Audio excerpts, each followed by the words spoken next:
Please be seated.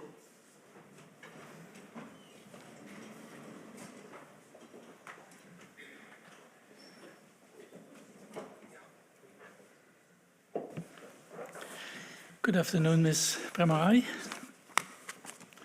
Good afternoon, Paranims. Good afternoon, ladies and gentlemen. Welcome to this academic ceremony, which I hereby open, and in which Ms. Premaraj will defend her academic thesis entitled Frozen in Time, Visualization of Glassy State of Life, Cryo-EM Sample Preparation by Jet Vitrification. Before we go to the defense of your thesis, Ms. Premaraj, I would like to ask you to present to the audience and to us a brief summary of your work and the major conclusions. Please, go ahead. Thank you. Dear Pro-Rector, dear members of Corona, dear supervisors, dear family, friends and colleagues, in the next 15 minutes, I will give you an overview of my thesis entitled Frozen in Time, Visualizing the Glassy State of Life, Cryo-EM Sample Preparation by Jet Vitrification. The cell is the basic structural and functional unit of life. All living organisms, from the smallest bacteria to complex human beings, are made of one or more cells. Despite their microscopic size, each cell is immensely complex, carrying out all processes necessary for life. The visualization of cells dates back to the 17th century when Anton van Leeuwenhoek first observed living cells using his single-lens light microscope. However, light microscopy was limited with the wavelength of visible light and could not resolve details smaller than 200 nanometers, leaving the inner complexity of the cells hidden for a long time. In early 1930s, invention of electron microscope by Ernst Ruska revolutionized cell biology. By using electrons with wavelength in the picometers range, scientists for the first time were able to observe the intricate structural details of the interior of the cells, transforming our understanding of life at nanoscale. The interior of a cell contains various membrane-bounded organelles filled with thousands of macromolecules suspended in an aqueous matrix. Since electron microscopy operates in vacuum, water, the main component of the cell, was excluded in the conventional sample preparation methods. Even though various cryofixation methods were studied, it was generally accepted then that when water was frozen below 0 degrees Celsius, it turned into an ordered crystalline structure that can distort the cellular components. In 1930, Leeuwenhoek has demonstrated that water, when rapidly frozen, can also form amorphous ice, which doesn't have any crystals. The process of rapidly freezing water to bypass the crystalline phase and enter the glass phase is called vitrification. This requires very high cooling rates. In 1980s, Jacques Dubochet adapted this concept for electron microscopy. They developed a method to vitrify biological samples in the range of hundreds of nanometers, preserving water in its solid state under vacuum. This marked a major breakthrough in sample preparation and added to the establishment of the field of cryo-electron microscope. Cryo-electron tomography is a rapidly advancing field of EM that allows to elucidate the 3D structure of macromolecules in a near-native cellular environment. It involves multiple steps. The sample is usually the cells, so usually it has to be first vitrified. Since the samples are densely packed, correlative microscopy, like fluorescence, is used to pinpoint the area of interest or the protein of interest. A focused ion beam microscope, milling microscope, is then used to create thin sections of the cell called lamellae. The lamellae are then imaged as a tilt series inside the cryo-electron microscope to construct a 3D volume. Macromolecular complexes are then extracted from this 3D volume and computationally refined to obtain high-resolution 3D structures. Sample preparation for cryo-ET involves either of the two methods, plunge freezing or high-pressure freezing. Plunge freezing, as developed earlier, involves applying a thin layer of sample, blotting away the excess of liquid, and plunging it in a cryogen.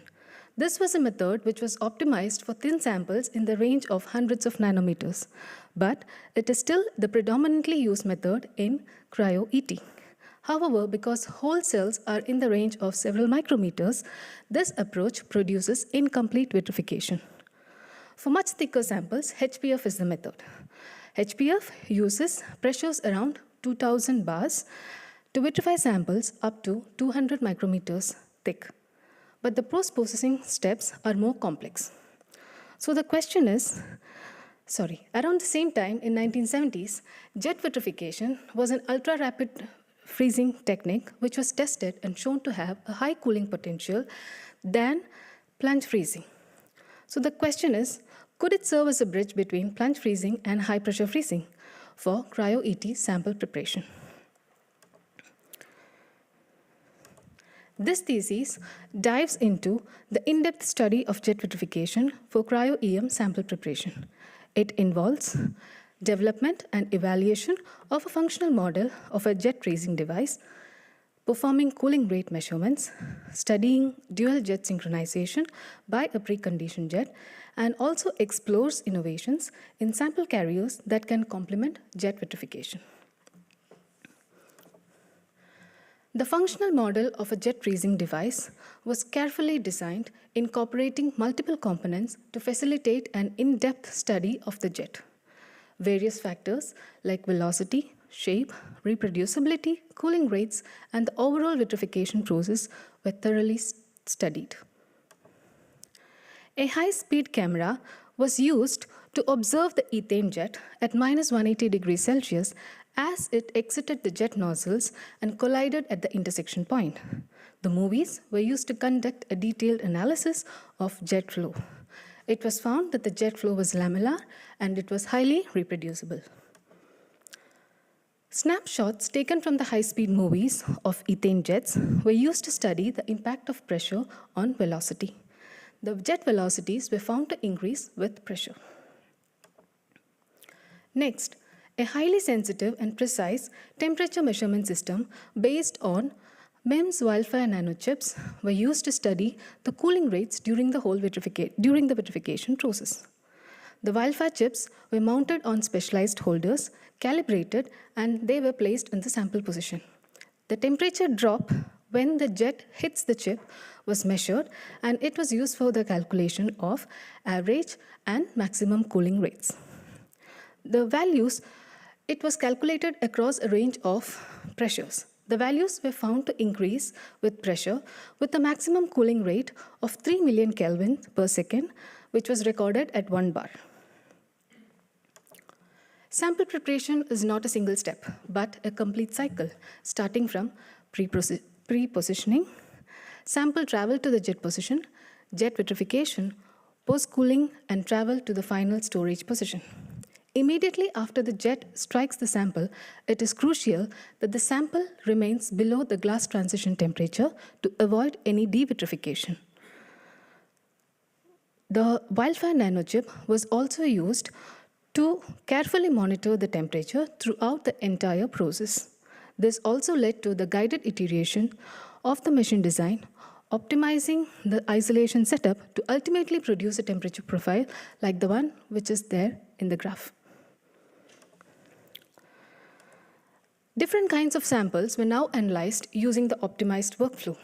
Both suspension and adherent cells grown on pre-clipped autogrids were jet frozen, and the interior of the cells from the fit mill lamellae was observed using reconstructed tomograms.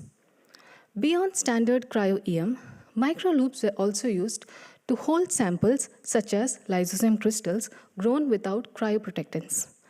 The resulting electron density map of a jet-frozen lysozyme crystal achieved a resolution of 1.1 angstrom.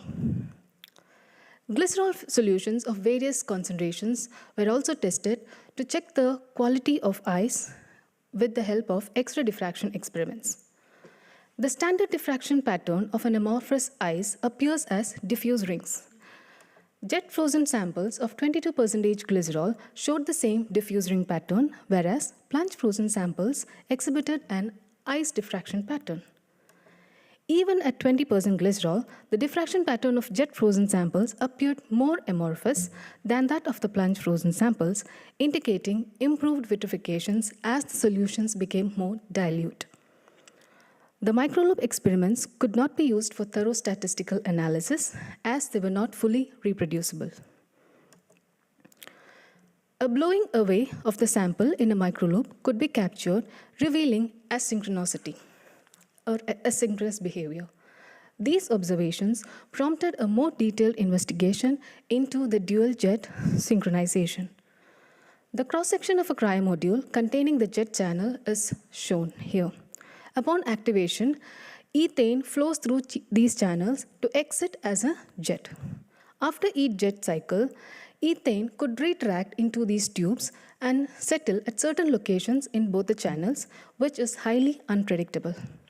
This can cause variations in starting point of flow, ethane flow, when the next jet is activated, causing asynchronous behavior. 3D simulations of the jets were performed with different starting points of the ethane level to understand the jet flow. When the ethane level was more than 3 mm away from the exit nozzle, it resulted in a poor head droplet formation that did not match with the real-life high-speed camera measurements. In contrast, when the level of the ethane flow was at 3 mm or nearer to the nozzle exit, good head droplet formation was observed. A more detailed study of the head droplet formation from ethane levels from points from 3 mm and closer to the jet nozzles were carried out using 2D simulations. From this, it was observed that the head droplets became progressively rounder when it started closer to the jet nozzle. It was clear that placing ethane level same in both the tubes is practically challenging. So it was decided to keep the starting point of the ethane flow at the exit of the jet. This was accomplished by adding a preconditioning step before the regular jet. In this step, both jet channels were first purged at low pressure to allow liquid ethane to completely fill the channel and exit out as small drips. The flow was then stopped and the real jet was activated. As a result, the starting point of ethane flow are consistent and aligned at the nozzle exit during the activation of real jets. This increases similarities in ethane flow from both jets. The high-speed camera recordings from the preconditioned jet showed a larger head droplet consistent with the 2D simulations. The intersection point of the measurement from preconditioned jet also showed a narrower distribution around the midpoint, indicating significantly improved synchronization. The preconditioned jet also showed a significant improvement in the cooling rates, with the maximum cooling rate reaching 3.4 million Kelvin per second. Consequently, 24% of the samples vitrified using the regular jet method showed lower cooling rates, which could have resulted in lower quality samples. Another aspect of the study is sample carriers. Sample carrier is a crucial factor in Cryo-EM as it is cooled down along with the sample. Its thermal mass and stability contribute directly to the quality of sample preparation and further processing steps in Cryo-ET workflow. This thesis also explores innovations in sample carriers like titanium autogrids and continuous gold foils that can complement jet vitrification. This simplifies handling and allows a continuous growth of cells. These developments provide new alternatives that are more specific for the field and can be directly integrated into the current Cryo-ET workflow. To conclude, a functional model of a jet racing device was developed and used to thoroughly study jet vitrification and analyze the quality of vitrified samples. A preconditioned jet was seen to improve the accuracy and precision of the intersection points, which led to enhanced synchronicity and cooling rates in a dual jet system. Innovations in sample carriers complementing jet vitrification was also explored.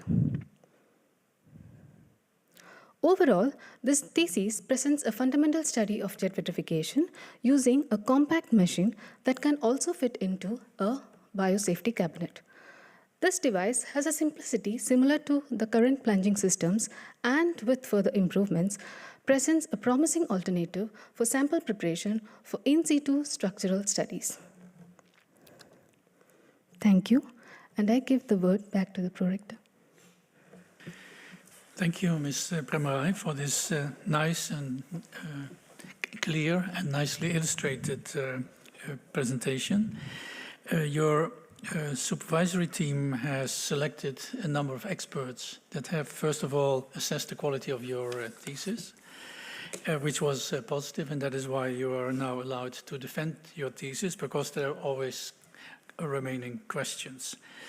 That is why now Professor Arts will start the opposition. She is, her chair is in Systems Biology at the Faculty of Science and Engineering of this university. Go ahead. Thank you very much. Let me start by congratulating you, dear candidate, with the completion of this beautiful thesis. Being a biologist by training, this was definitely not an easy read for me. I was therefore all the more impressed when I read in your impact section and found out that you also have a biological background. So let me start by asking first a question about the impact of your work. In your thesis, you have developed a technology for jet vitrification and perhaps even a prototype, and you speculate that this may lead to fast and compact cryo-ET machines. How far away are we from this, and what is still needed to get there? Thank you, highly esteemed opponent, for your kind words. As far as the question, so the impact, so as I said, the thesis, it mainly concentrates on jet vitrification for high quality samples in the range, mainly thicker samples. And in a field of cryo-ET, so even though the field is advancing rapidly, but the sample preparation still predominantly uses plunge freezing, which is a technique which has been developed and has been used for thin sample preparation. So with what is being clear in this is like jet vitrification is an ultra rapid freezing technique which has got a cooling potential which is very high. So the kind of samples which is analyzed in cryo-ET, the sample quality can be increased by using such a technique. This will allow, so for example, the primarily samples which is studied in the cryo-ET is in the range of 10 to 20 micrometers. And because of if the homogeneous vitrification is not achieved, it has to be a large amount of sample has to be assessed.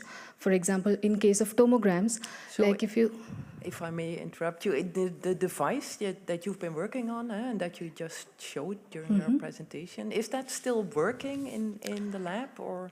Yes, it was a functional model which was developed. So it was mainly developed to study the fundamentals of jet vitrification, but we do have a protocol which is demonstrated for having the suspension cells and adherent cells. So yes, it is working, and it was also shown to be vitreous samples. We could also vitrify samples like whole cells, and the quality of samples was also good enough. Like in the tomograms also, the features of the cells could be clearly understood. But it is true, a thorough statistical analysis was not done. But it is a device which is there which can be used. Okay, so it still needs to be tested more extensively before it can be really become a part of a commercial machine. Is Well, that yes, correct? for commercial machine, I think on the commercial side, maybe more testing with biological samples which help, or like more like a research, also like a collaborative research where inputs from 2 or 3 labs, and then that would help to more increase it. Okay. But yeah. Thank you. My second question is about sort of the biological context, because you are able to reveal the structure in situ with the assistance of your technique. But the challenge, of course, is to connect it to its surrounding molecules. Again, being a biologist, I would love to apply this method to increase our understanding of biology. And in your general discussion, you mention integrative modeling as an approach that could be useful to link the structures to the environment. So could you perhaps give a few examples of types of integrative modeling that could help us there? Yes, for example, so integrative modeling I meant is like, especially if it's in the 3D TEM field, like Cryo-ET gives us high resolution structural atomic level or nanometer level structural information of the macromolecules.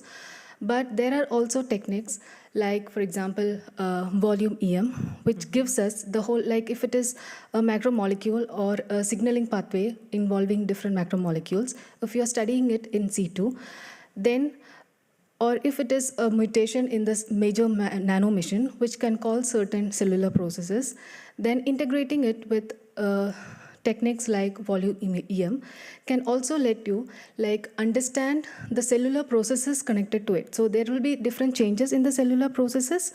So if you integrate it, the samples are vitrified, means they will be in the native cellular state. And if you use a technique like volume EM to look into the whole cellular process, then you will understand that thing, but also the minute structural details or what is the difference in the nanomachine that you can understand with the help of the high molecular, high in situ studies like Cryo-ET. If we make a switch to data analysis and integrative data modeling, I would say, which is my field of research, and we try to connect this to omics data that are also abundantly available, would there be ways of doing that?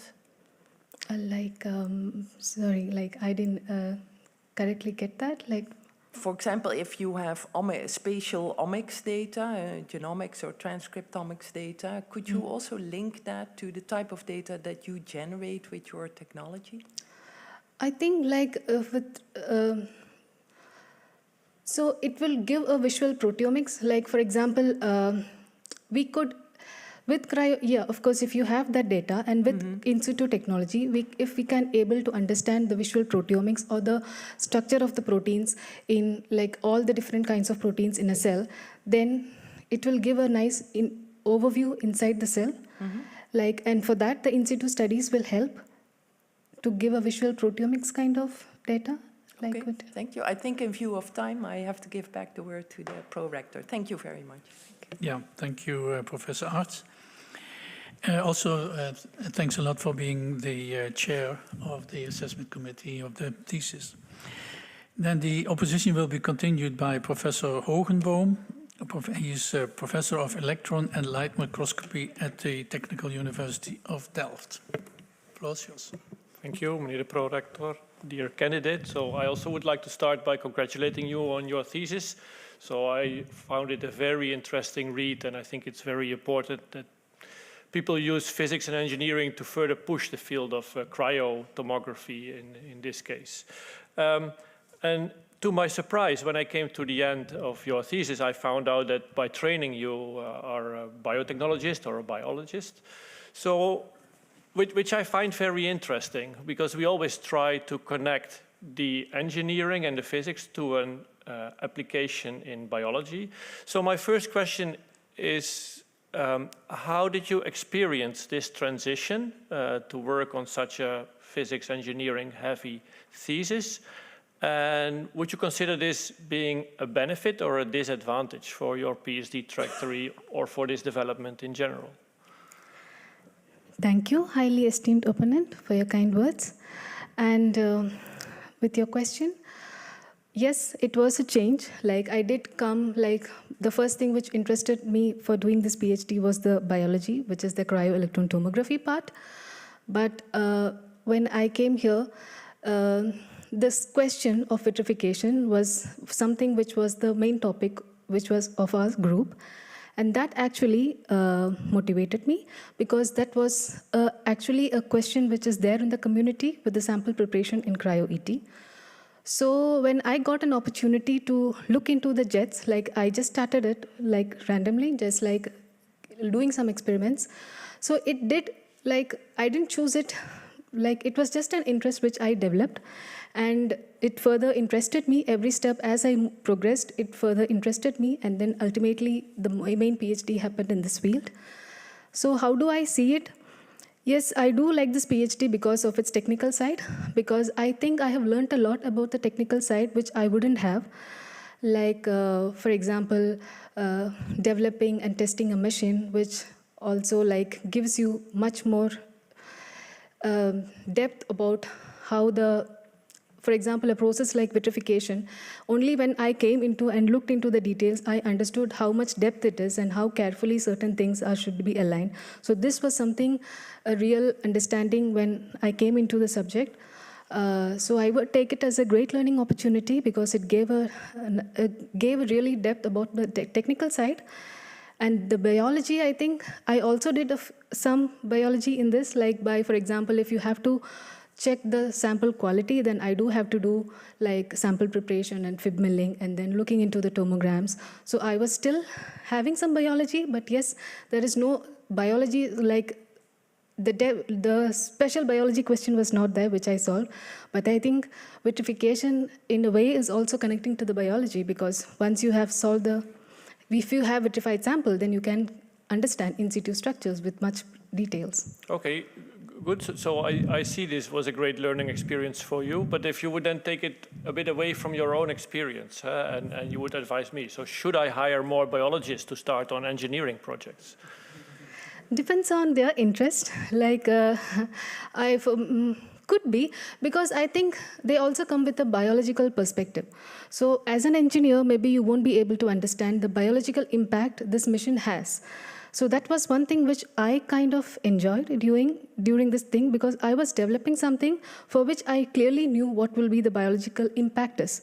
So being able to connect that made it more interesting. So I guess like if biologists are really interested in this, then it's always an added knowledge. Okay, I see, thank you. And I think I would agree that you need to see all the sides of the total chain from engineering to application, so this might be helpful. So then I would like to ask a question on your thesis, and specifically on figure 5 in page 61. I think the figure was also in your presentation.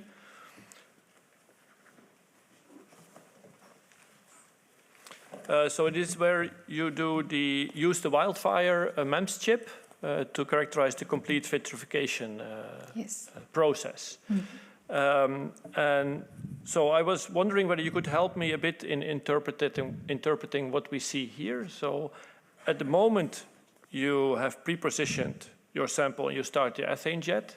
We see the drop in. So there is a pre-position step where the sample is ready, and then the sample has to travel to the jet. So there is a traveling thing which is happening, but the temperature is still above 20. So in this figure, the ethane jet, when the ethane jet strikes, there is a sharp dip from 20 to minus 180. So that is when the sample has traveled and came to the position, the jet position, and then there is a dip. Okay, so and then we see that there's a bit of overshoot. Yeah. So, and it rises again. Yeah, so what happens is like in the cryo module, like the jet is there. So soon after the jet hits, the jet is there for 50 milliseconds. And then once the jet stops, it has to travel a few millimeters down to get into the ethane liquid. The liquid ethane is there down. So there is a small warming up in that travel time. So that was there. Mm-hmm. And then, so we do some amount of post-cooling. So by dipping it in liquid ethane, we dip it in liquid ethane and keep it for around 5 seconds. So that is mainly for cooling down the extra thermal mass of the autogrids and all the sample carriers mainly. Because with the 50 millisecond jets, it can cool down the sample, but maybe the autogrids can warm up. So that's why the post-cooling step is important. So it comes down and it stays in the ethane cup with the filled liquid ethane at minus 180 degrees Celsius. Okay, so can I ask a question then? So then I did understand it correctly that with the jet freezing, you first cool the sample Yes. and later the grid, right? Contrary to what we think in plunge freezing, where we think you cool the grid and the grid cools the sample. Yes, that is the main thing here because the jet directly impacts the sample. So in plunge freezing, when you dip a sample in liquid, the cryogen is not coming directly in contact with the sample, but first with the circumference of the grid. And then there is a conduction cooling which is happening. But in case of jet freezing, the cryogen is directly hitting the sample. So the sample is primary, and then along with the sample, the cooling of the autogrid also takes place, but it's not enough, like for 50 milliseconds. So we do a post-cooling just to make sure that there is no warming up happening. So that is why the post-cooling was important. Okay, thank you. Meneer de Prorector, can I still ask a question? So then in this experiment, was there also a water layer present on your chip? And because in the biology, the sample you cool is contained in water, which you try to blot away, but it's probably still there. So how would that change this curve? Would it change this curve, and if so, how?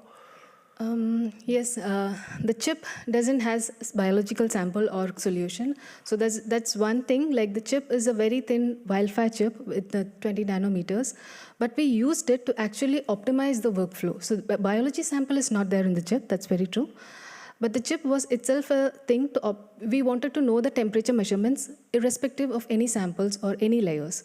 So the chip it doesn't has any biological sample. Yes, your water. Thank you. Thank you, Professor Hogenboom. Then the opposition is continued by Dr. Nicolaas.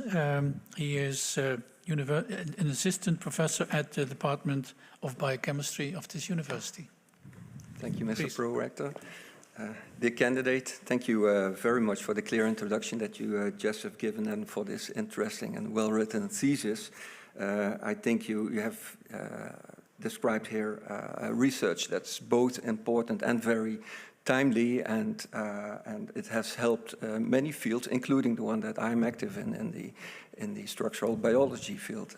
And with this work, I think you have evidence to be a good researcher by the fact that you have already published 3 research papers, if I'm correct, and 1 is still coming. So in my congratulations to you. I also would like to involve your promotion team here present, and as well the late Professor Ravelli. Having said that, while I was reading the thesis and already at your introduction, I got a bit mixed up because there were several terms being used on EM, Cryo-EM and Cryo-ET. And can you give me a very short explanation? I know it has been given already, but a very short explanation of the differences between them and where one ends and the other starts, and what are the limitations of these technologies? Thank you, esteemed opponent, for your kind words. So if I understand the question, the difference between Cryo-EM and Cryo-ET. Yes, for instance. Yeah. So Cryo-EM is a technique which is used for understanding the structure of macromolecules. But in this case, the cell or the macromolecule of interest has to be isolated from the sample. So it has to be extracted. That is a protein purification process which happens. And the protein of interest is taken out from the cell. And then, so the sample is also like it is a purified proteins which is in a solution. So the sample is very thin, and even for the sample preparation, when you put the sample onto an EM grid, the samples are only hundreds of nanometers thin. So for which this was the reason why plunge freezing could come as a sample preparation technique, because for 100 nanometer thick sample, the cooling rate was enough for bringing vitrified ice. But cryo-electron tomography is another field in cryo-EM where you do not have to extract or isolate the proteins from the cell, but you are looking into the macromolecules inside the cell, which means like the sample also is big because the cells are not broken and the protein is not taken. So the sample here is a whole cell, which is in the range of tens of micrometers. So that means the cooling rate, so that is why the sample preparation had a problem, because here you need to cool down a 10 micrometer or a 20 micrometer big sample. So that is why the cooling, like plunge freezing, was not enough or insufficient. Okay, if I can interrupt you on this, would you agree that there is a difference then in the resolution that you can reach with these two techniques? Yes, I do agree that with single particle cryo-EM you can reach a resolution, very atomic high resolution. But with in situ cryo-electron tomography also, there are different advances which is helping to reach that high resolution. But the main point is you are looking at the proteins within the cellular environment with its interacting partners. Because proteins are 3D structures, and the function of the proteins is highly dependent on the physiology or the cellular space. So that is the credit which cryo-ET gives us. Okay, so I understand this. Then if I take this to the type of work that I'm used to, and I use crystal structures a lot. In your work here, you have gone into lengths about trying to get rid of the water, so as to speak, because that influences your analysis. In many crystal structures, there are so-called crystal waters, I'm not sure if you are aware of those, which are also very important for these proteins and their functions. Can you comment on that, how these type of waters are also still seen in the technologies that you are using now, or if there are differences with the, so to speak, classical crystal structures? Well, the crystal structure which I studied was the basic lysozyme crystal. So the idea was, the one reason why I used lysozyme crystal is because usually a cryoprotectant had to be added. If not, there is a diffraction pattern of water which comes in, which can come in the way of the crystal diffraction pattern. So that was the reason why I showed jet freezing samples with crystals, with the aim of removing water which could cause the water diffraction pattern, which is not needed. So that was in your lysozyme structure, did you observe bound water structures there? The lysozyme crystals, there were a few crystals which looked, most of the diffraction patterns were like amorphous with the powdered water structure which was there in one or two things. So other than that, we could get amorphous pattern throughout the crystal structure. Okay, I think in view of time, I have one more question, and it's actually about your proposition number 1. Can I invite your paranymph to read it? The science of today is the technology of tomorrow. Thank you. So, science of today is technology of tomorrow, which sort of implies that there is a direct relation between the two, and they cannot go without each other. When I think about this, and I think about the best invention ever, which in my view might be the wheel, there was no knowledge on laws of friction or mechanics, but still there was a very good technology. If I pose this to you, what would you reply to that? The science of today is the technology of tomorrow with respect to, sorry, I didn't get the last part. Is there always that relation between science of now is relation of tomorrow, Yes. is the technology of tomorrow, and does every technology need to have a prior science? Science is understanding technology, if I believe, like how you understand it. A technology comes out by proper research, and science helps to understand the details. So I believe most of the technology would have a research which is done before it, and then finally... Okay, I hear the word most, and I'm very happy with that, and I would like to give the word back to the prorector. Yeah, thank you, Dr. Nicolaas. The opposition will be continued by Professor Van Rooij. He's an expert in plasma chemistry at the Faculty of Science and Engineering at this university. Thank you, Mr. Chairman, Mr. Prorector. Geachte kandidaat, dear candidate. Congratulations with a nice thesis.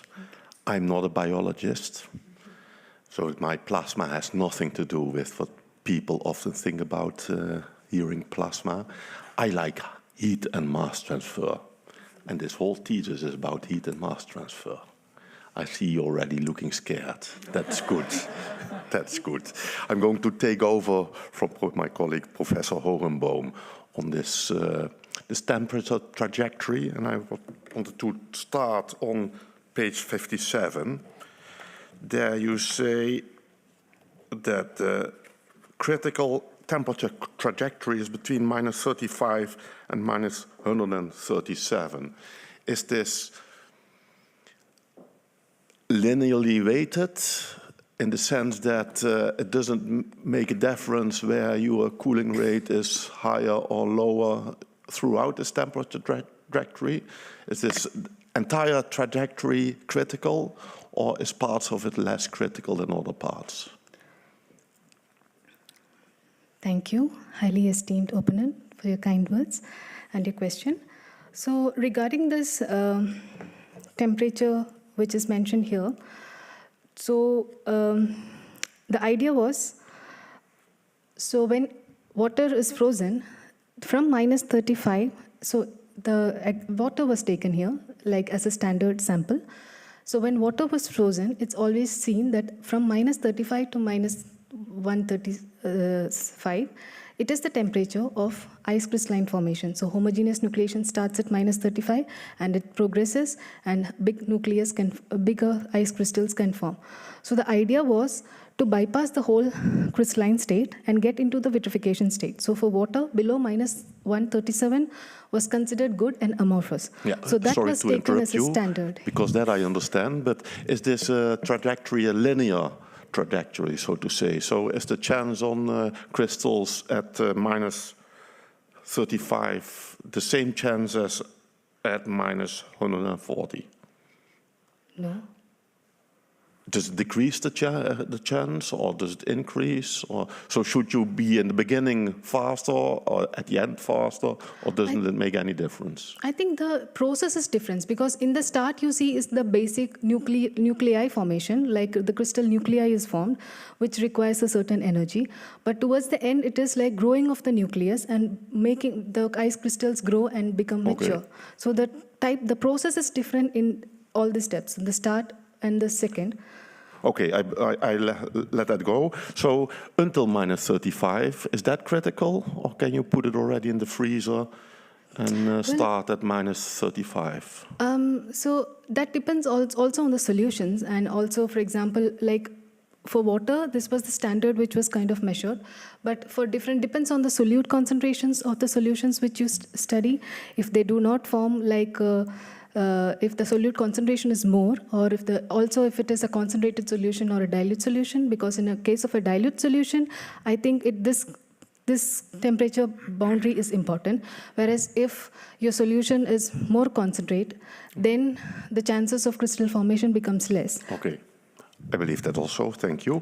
And then looking then at this cooling between minus 135 and minus 140, you used ethane to cool. Is that then the perfect coolant? Have you looked into that? Or is that the coolant that you had? Or could you optimize something there?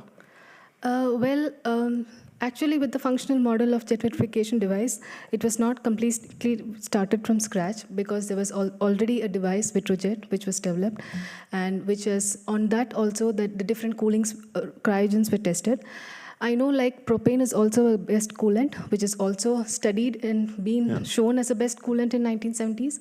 But ethane is slightly better than propane, I would say, also because of its properties, like the difference, the boiling point of minus 88, because the propane has minus 44, I guess. So ethane has got a more sharp temperature gradient, which will for the initial cooling, and also the heat of vaporization is really high in ethane than propane. So if I look into the cryogens, although there are different cryogens, ethane was found to be the best, and propane was something which could also be nearer, but comparatively ethane was better. Okay, thank you. Then going to the next chapter, there you are going to look into the jet dynamics. I saw bullets more than jets. Is that good? Is that bad? This bullet, so I saw this fat head on the jet. starting with a lot of heat capacity, and then you vary pressure, and I guess the bullet changes, but you also your amount being delivered to the sample. Sorry? The head droplet of the jet? Oh, yes. So that's one thing which we could, the head droplet actually was a added advantage because it increased the surface area of the contact of the coolant with the specimen. So that is also, we think like the cooling rate. So in this. So you had a too small jet? No, 1 millimeter jet it was. But in case of regular jet, the head droplet was much smaller. But when with the preconditioned jet, we got it, the size was more bigger. So in this chapter, it was seen that the preconditioned jet could increase the cooling rate. So this could also be one of the reasons why the cooling rate got increased. Because one is because of the intersection point accuracy, and second is also because a bigger surface area which came into contact with the sample could also have been a reason why the cooling rate increased. And if you then look at this pressure dependence that you are scanning through, how do I see this? Is that more about mixing near the surface, so more turbulence, or is it more heat capacity that you provide? How do you look at this pressure dependence in your experiments? In the figure 1? Like, I'm asking the questions. I'm sorry. I had not a specific. So you have figures where there is pressure on the x-axis, what I remember. Oh, here, everything. No, you have to do it without explanation, which figure. I'm sorry. Which pressure? So you scan pressure. Pressure influences velocity, and the chairman gets now nervous, so we have to hurry up. Pressure was influencing velocity. We did a pressure range from 0.2 to 2. So that was the pressure range which was used in the functional model. And yes, velocity got increased when the pressure increased. So, but 0.2 to 2 was the pressure range which was used in the functional model. I think I leave it to this. Thank you very much. Thank you, Professor Verrooy. The opposition will be continued by Dr. Beulen. He is an expert in engineering at Zuid University of Applied Sciences in Heerlen. Yeah. Thank you. Dear candidate, I really enjoyed reading your thesis. Congratulations. I liked a lot the different experiments you do to show that jet vitrification has a higher cooling capacity than plunging. My questions mainly focus on cooling capacity and whether there's enough margin in cooling capacity to reproducibly have good quality ice. And with good quality ice, I mean then very vitreous ice, very little crystalline ice. So the first question is on the wildfire chip experiments. The cooling rates you measure there are millions of degrees per second. It's orders of magnitude higher than the rate you introduce in introduction of critical rates for vitrification. Can you explain a bit more how I should relate these two? Because a wildfire chip is something very different than an actual sample. Thank you, esteemed opponent, for your kind words and the question. So yes, the wildfire chip was an added advantage in this whole temperature measurement system, mainly because of the smaller size and the kind of probe it uses. So in case of, with the help of wildfire nanochip, we were able to understand the temperature fluctuations in a very high frequency, mainly because the chip itself was only 20 nanometer thick, which makes the cooling and heating faster. And that was, so if I see a wildfire chip, it was a nice method to understand to absorb the real cooling rate, to get the real cooling rates extracted. So that's one thing. And since it works like a 4-probe method, like other than the normal thermocouples, in the 4-probe method, if I understand, like there are 2 wires which sense current and the 2 takes in the resistance. So the voltage is taken directly from the sensor without the contamination or with the resistance of the wires or cables or contact points, which makes it very precise. So what I would say is like this was a way of temperature measurements which was very accurate and precise to understand, so that I think it's more details were extracted by using such a temperature measurement system.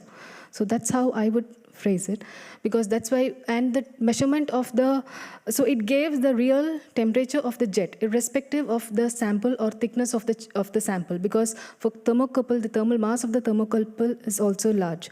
But in case of wild patch chip, since it was extremely thin, the chip itself was not adding on to the measurement. So it was completely measuring the cooling potential of the jet. So in that way, the numbers were more true, I can see. The maximum was extracted by during this method is what I would say. Okay. Yeah, I think the wildfire indeed is a very nice sensor to do these measurements, but I think in the end you're measuring the cooling down of the chip. So you have a cooling capacity and a thermal mass. But okay, because the values are very different, and then when I look, for example, at page 66, I think, you're talking about the amount of samples that are vitreous or not. I think it's about 50-50, you state, of the lamellae that are looking nice and 50% is not looking nice. Do you have any idea of, because first you show that the cooling rates are much higher than you would need, and then the results are still 50-50. Do you have an idea where that comes from? Is it the location in the sample or the sample itself? Or Yes. So yes, the wildfire chips were used to understand the temperature measurement, and it did give a very high temperatures, like 3 million Kelvin. But from what I interpret from the real biology data was like, yeah, the cooling rate is this high, but still, because maybe we want more temperature or more cooling rates, or maybe in this case, the jet was like 1 millimeter round diameter. So from whatever the default condition is, yeah, from this high cooling rate, the vitrification quality, I would say, could be more improved. Like it was there, because one thing which is the highlight is like we have the samples on clipped grids, which is itself having a big thermal mass which can take away the cooling rates. So that is one thing which could have made it 50-50. Like for example, if it was a bare EM grid, then maybe the cooling rate wouldn't have been lost on grids. But correlation with wildfire chip, the temperature measured and the thing, I would say is like, yes, this high cooling rate is there, but still, if you are working on a clipped grid, then the vitrification process can still be improved. Yeah, because that's true indeed. The cooling rate the high cooling rate is for a very thin chip. Now Yes. you're going to a thicker sample. So but did when you it comes try to do any back of the envelope calculation to see when I apply a temperature shock to a geometry with a certain size, what is the cooling rate in that volume, and how does that compare to the critical value you need? No, like with the wildfire chip, there was no there were initial ideas to have a chip which was kind of replicating the sample, like having a 10 micrometer or 20 micrometer thick metal, which can replicate biology sample, some kind of this thing, but we probably didn't end up doing that. That would have been a nice method to have a small understanding, like if you have a certain mass on the wildfire chip, how much time would it take to cool down? So that kind of experiment would give more information regarding the thickness, but biological samples itself is very diverse, because I would say like the cells, the amount of solutes in the cells, the amount of natural cryoprotectants in the cells. So in that case, every single cell will have a different vitrification quality based on the solute concentrations. So that is, I don't think it can be compared. It can be always improved. For example, with the preconditioned jet, that was what we tried to improve. By improving the synchronization point, the most important thing, like the equal quenching of heat from both sides, could be improved, and also a bigger surface area where the sample where the cryogen touched the sample could also be improved, and that did show an increase in cooling rate, significant. But is that translated to the biology sample? We will need to have more improvements, I would say. Thank you. I think in view of time, I have to. Thank you, Dr. Beulen. The opposition will be continued and finalized by Dr. Kuipers. She is an expert in mass spectrometry imaging in peri-operative diagnostics at the M4I Institute at this university. Thank you, Pro-Rector. Dear candidates, first of all, congratulations to you and your team for this nice work. I'm looking forward to use your prototype or eventually your final device in our research on biological samples. But that brings me to my first question. How do you envision integrating this jet vitrification in standard cryo-ET pipelines? What are the bottlenecks to use it routinely in biological research? Thank you, esteemed opponent, for your question. Actually, how to use it in cryo-ET workflow? We are actually using it in the cryo-ET workflow because the functional model which was developed is something which can be used as demonstrated in the thesis, like for suspension cells, for adherent cells. It is a usable machine which can be used in a simple manner, like for example, you can use it in clipped grids. So that is, actually it can be, as it is now, it can be integrated into the cryo-ET workflow. From a research point of view, since I have worked on this for the last few years, I would like to say, like, along with improvements, like the research can also always continue, and further improvements can also be brought to the jet for improving the vitrification quality. That can be done parallelly, but this is already in the cryo-ET workflow. But then for every different sample type, you need to optimize the parameters again? Or is it a standard? It is not. A certain few parameters have to be optimized. One of the main thing is blotting, I would say, because different cells behave differently. So that is something. And growing of the cells, I think adherent suspension is most of the, it doesn't need much optimization.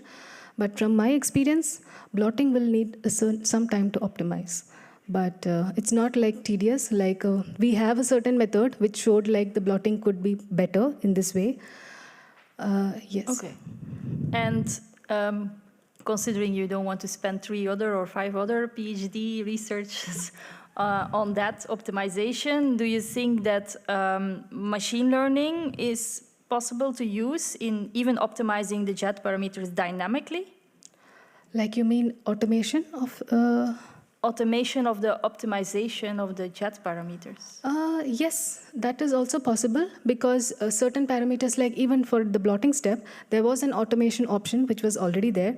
Okay. So it was just like, since I got more used to manual blotting, I did it like that. But there is an option for automation which can make it more easy to optimize for different samples, yes. And there is an automatic readout again, so it optimizes based on the results, or? No, the readout is not there. No, okay. Like we have a camera which can give you an idea about the blotting process, like how much of this liquid is being removed. So I think like a further improved camera can it is not a big step, I would say. Yeah. Like it is just like we already have it, but a small steps of improvements. Okay. And then I would like one of the paranews to read proposition 5.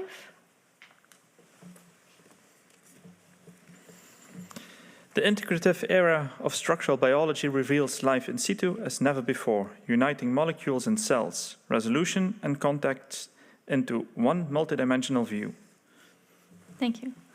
There are 2 points I want to pick out of this sentence. One is molecules and the other one is context. Molecules, we already discussed a bit on the integration of the omics, but I was still a bit wondering, what about the influence of the charge? Because we know that proteins change conformation in the charge, so is there anything you controlled there? No. Like during the vitrification, like inside the cell, no, we don't try to control anything in cryo-ET. Okay. It is as native as possible. So. Okay, that's clear. And then the next one is context. You nicely showed some images of lysosomes, macrophages, yeast. Mm-hmm. But what about the next step, or organoids, tissue samples? How would you handle that? I think like organoids and tissue samples are much thicker. Sample size, so there are different things. So one side which was tried in the thesis is like looking and improving the jets, having higher cooling rates. But for sample, I will say like when the sample, for thicker samples, how much ever high the cooling rate is of the jet of any ultra rapid freezing technique, the inner core of the thick sample will still have water, which has got a high thermal, for which it has got a low thermal conductivity. So the inner core, getting the inner core vitreous will be it will be a challenge. So I would prefer, like for example, like cells or bigger organoids, like playing with the geometry of the cells or like making it more flatter. So because if it is more flatter, then the ability of the cryogens to take out the heat is much more. But organoids also, like instead of having a whole spherical organoid, having it in a more flatter form would help getting good vitrification quality. So what do you define as flatter form in dimensions? Flatter means because a section? in dimensions, like not a spear. A spear will, to get a spear vitrified in the center, it is always going to be difficult, even if you have a very, very high cooling rate because of the low thermal conductivity of the water. So is there any way of having the sample in any other geometry? Like the sample size, can it be changed into any other geometry? For example, a simple example is, for example, if you have a cell, a round cell, if you can catch it in the migration process, then it will be more flatter. So that cell is more easy to vitrify than a round cell. So for organoids, we will have to do some work to find out to make it more flatter than to have it in a more spherical context. Then applying the high pressure freeze, high ultra rapid freezing technique like jet vitrification would help. Okay, and playing around with the grids, and I know you spent time on it to make it compact, but to increase the jet size, would that help? Yes, I definitely think increasing the jet size would help because it means like a much more bigger jet, but I hope the flow is still reproducible and laminar. Yeah. In that case, the surface area which is in the contact will be high, which can obviously take out more heat, so that will definitely help. And with grids, different kinds of sample carriers have already... You can briefly finish your answer. Yeah. So for the grids, I think it is again a place where there could be more innovations because we tried like continuous gold foils, and there are always methods like sandwiching them or doing, so the grids part also can be improved and innovated according to the biological question is what I think. Okay, thank you. Thank you. Thank you, Dr. Kuipers. Ms. Premaraj, the time appointed for defending your thesis is past. The degree committee will now withdraw to discuss the quality of your thesis and the quality of your defense. And I request that you and your company await the results of our deliberations and our return in this room. All right, please.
Ms. Premaraj, the degree committee here present has assessed the quality of your thesis and the quality of your defense. In view of its positive verdict and taking into account your previous qualifications, the degree committee has decided to grant you the degree of doctor. Professor Heren is authorized to confer upon you this academic distinction in accordance with Dutch university custom. I invite your supervisor now to take the floor.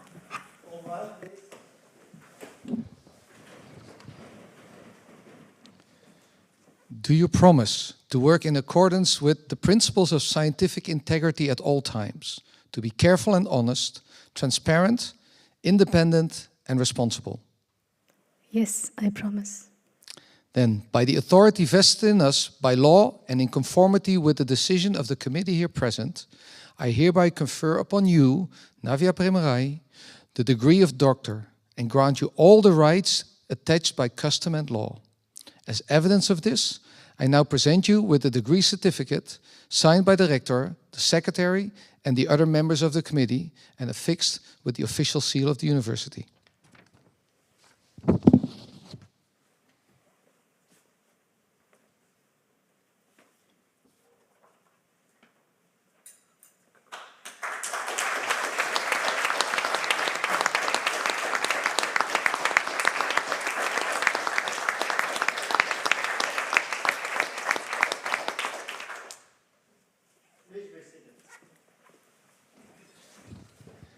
I will now hand over to your real supervisor, Dr. Kevin Knoops, who will do the laudatio. Dear Dr. Premaraj, dear Navya, about 7 years ago we opened a PhD position, a new adventure that would eventually lead to this very moment. In your application you wrote that your main goal was to expand your knowledge and acquire practical skills involved in viewing macromolecular interactions in the native cellular environment. Looking back now, I think it's safe to say mission accomplished. I still remember your interview with Carmen, Peter and me, and afterwards another one with Remo and Casper. We all immediately felt that spark, your mix of humility, enthusiasm and quiet determination.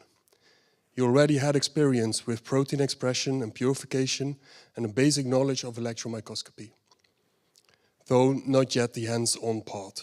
But we were convinced here was someone eager to learn and ready to dive in. You mentioned that you could start in March 2019, and so you did. You left India, crossed half the world and landed in Maastricht, right in the middle of Carnival. Quite the first impression of Dutch culture, I imagine. But once the confetti settled and the lab reopened, your journey truly began. Together with Chris Lewis, who at that time was doing his internship, you directly started your research by learning the art of lamellae fabrication. Your first biological system was yeast, and I think my enthusiasm for those little creatures might have rubbed off a bit on you. Within just a few months, you were already growing them, vitrifying them, preparing lamellae and even recording batch tomograms. By September of that first year, we together went to visit Nesen. Your first encounter with the mighty Titan Cryos 300 kV machine, the beginning of what would become a long and successful friendship with these big, impressive imaging machines. You also managed within your first year to perform correlative microscopy on these samples, linking in situ fluorescence with cryo-electron tomography to show peroxisomal remnants in a peroxisome deficient strain. This led to a beautiful figure in the Nature Methods paper, together with your fellow PhD student at that time, Casper Berger, and now a proud chapter in your thesis. Even then it was clear you had the drive, the curiosity and the focus it takes to become a modern cryo-electron microscopist. After that strong start, you were selected for the prestigious AMBO practical course in Calcutta in early 2020, just before the world shut down due to the coronavirus pandemic. Around that time, your main project shifted also towards the Health Holland TKI VitroJet for Cells project, a collaboration between M4I, the Microscopy Core Lab, IDE, and Cryosol World. The goal, to adapt jet vitrification for thicker biological samples such as cells. As we like to say, aim for the moon, shoot for the stars. And you really did. Before the machine was actually assembled, you started already searching for interesting biological test samples. And at one point I received a copy of an email where you asked our biosafety officer for some harmless viruses for you to use in our BSL-2 laboratory. Her reply was, let's say, rather clear. If it's BSL-2, it ain't harmless. A valuable safety lesson, I think. After the following years, you spent countless hours and days in that same ML2 lab with your vitrojet for cell system, a machine only few people truly understood how to use, let alone tame. You worked closely with your team of engineers, Pascal, Mel, Laurent, Frank, René, and Bart, slowly bringing the machine to life. After the first COVID lockdown, you could finally begin testing, and what followed were years of careful optimization, patience, and persistence. You learned to troubleshoot camera alignments, gripper issues, software glitches, and together with your super team of engineers, you kept improving and innovating. You also collaborated widely beyond Maastricht, bringing your samples and expertise to different places. I remember from last year how you prepared last-minute yeast samples for milling and tomography in Jülich, and much earlier how excited you were to travel to Grenoble for X-ray crystallography measurements, a place that both Raymond and I affectionately refer to as a sort of holy ground for structural biologists. You shared that same excitement, and it was wonderful to see how these experiences broadened your perspective and strengthened your scientific independence. Those trips really showed your adaptability, from preparing delicate lamellae one day to mounting crystal loops the next, and your willingness to go that extra mile, literally to get the best possible data. In January of 2023, we met together with Raymond to discuss the first outline of your thesis. It felt like a milestone, a glimpse of that finish line. You just received funding for the first extension, and the next few months, Raymond also made sure that, thanks to the new vitrojet for cells follow-up projects, everything was set for your final sprint. NW Okim, takeoff, demonstrator. Then came April 2023, the desperate news that Raymond, your promoter, our mentor, teacher, and dear friend, had fallen seriously ill. His passing later that year deeply affected us all, and especially you. Those months were incredibly difficult, but you handled them with remarkable strength and grace. Raymond, as always, kept thinking ahead and left behind two ideas that you helped bring to life. One became your physics of fluids paper, and on pre-jetting principles, a clear demonstration of how your system could evolve and adapt. The other one was his faith in you, his confidence that you would finish your thesis and continue the work we had started together. And you did. You filled the gap in your supervision team with Carmen and Ron as promoter, co-promoter, and from that moment on, you worked tirelessly. Days, nights, weekends, and even during your holidays in India to finish your PhD. The result is a body of work that not only advances our understanding of cryo-vitrification, but also lays the foundation for how samples will be prepared in the future. One of your prepositions states, stars belong to the sky, not in samples. Then again, I would like to argue that you truly have been a sky-high star in preparing cryosamples. Dear Navya, I want to sincerely congratulate you again, and also extend my congratulations to your family, who must be so proud of you today. You've shown immense courage, moving across the world, starting from scratch, and building your path step by step.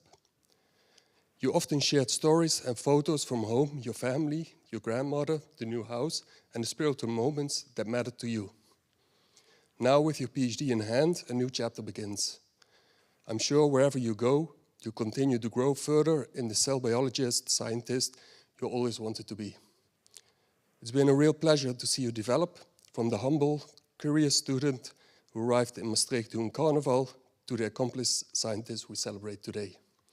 Congratulations, you earned it, every bit of it.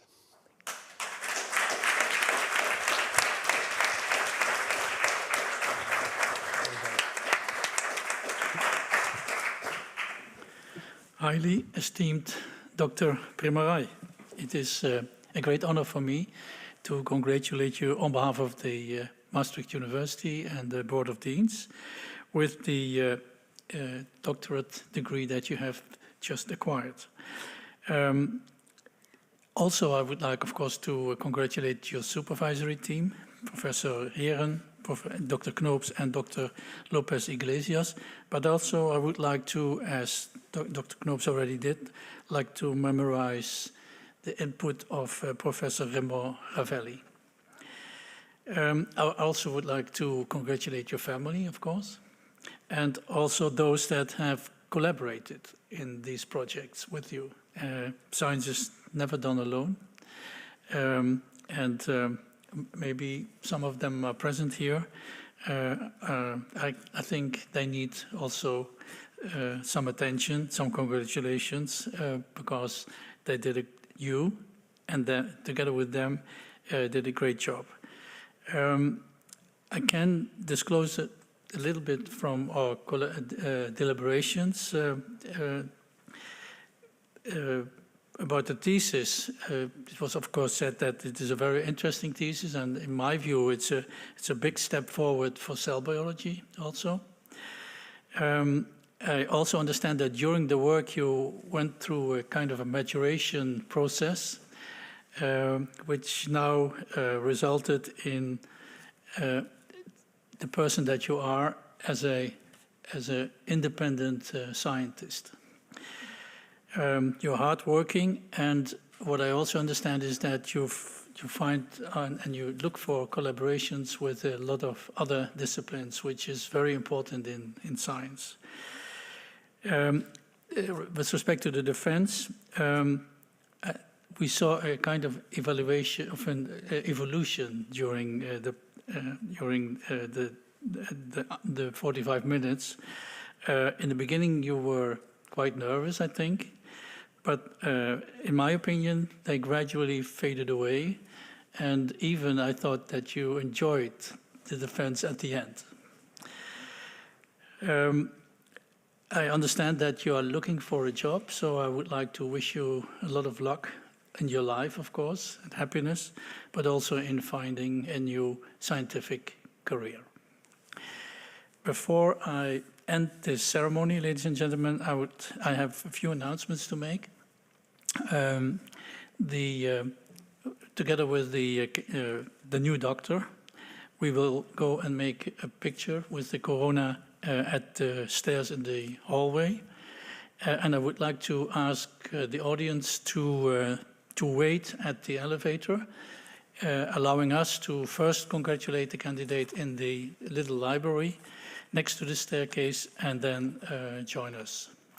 Having said so, I end this academic ceremony.